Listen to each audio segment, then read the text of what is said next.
2 ஆண்டுகளாக நீடித்த போர் முடிவுக்கு வந்துள்ள நிலையில் இஸ்ரேல் காசா தரப்பில் சிறை வைக்கப்பட்டிருந்த பணைய கைதிகள் அனைவரும் விடுவிக்கப்பட்டனர். தொடர்ந்து இஸ்ரேல் காசா அமைதி ஒப்பந்தம் எகிப்தில் கையெழுத்தானது. காசாவை நிர்வகித்து வரக்கூடிய ஹமாஸ் அமைப்பினர் இஸ்ரேலுக்குள் புகுந்து தாக்குதல் நடத்தி 1200 பேரை கொன்றனர். 200க்கும் மேற்பட்டவர்களை பணைய கைதிகளாக பிடித்து சென்றனர்.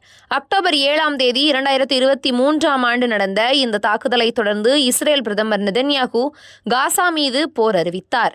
2 ஆண்டுகளாக நீடித்த இந்த போரில் காசாவை சேர்ந்த 67,000 பேர் கொல்லப்பட்டிருப்பதாக சொல்லப்படுகிறது. அதன் பின்பு அமைதி ஒப்பந்தத்தை இஸ்ரேல் தரப்பில் நெதன்யாகுவும் ஹமாஸ் தரப்பினரும் ஏற்றுக்கொண்டனர். இதுகுறித்து விவாதிக்க மத்தியஸ்த நாட்டில் பேச்சுவார்த்தை நடத்த ஹமாஸ் சார்பில் வேண்டுகோள் விடுக்கப்பட்டது. அதன்படி எகிப்து நாட்டின் ஷார்ம் அல் ஷேக் நகரில் கடந்த வாரம் தொடங்கி பேச்சுவார்த்தை நடந்து வருகிறது.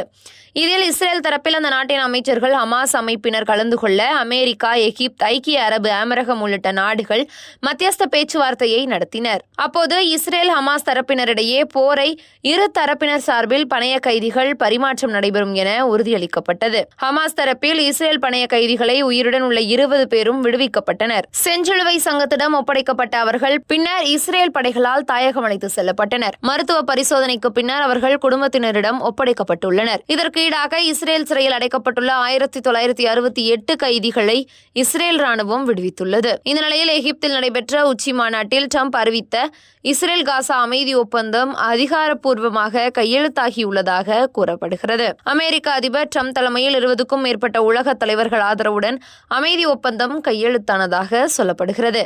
எகிப்தின் ஷார்ம் எல் ஷேக் நகரில் ட்ரம்ப் மற்றும் எகிப்து அதிபர் அப்தெல் பட்டா எல் சிசி தலைமையில் நடைபெறும் காசா அமைதி மாநாட்டில் இந்த நிகழ்வு நடைபெற்றுள்ளது.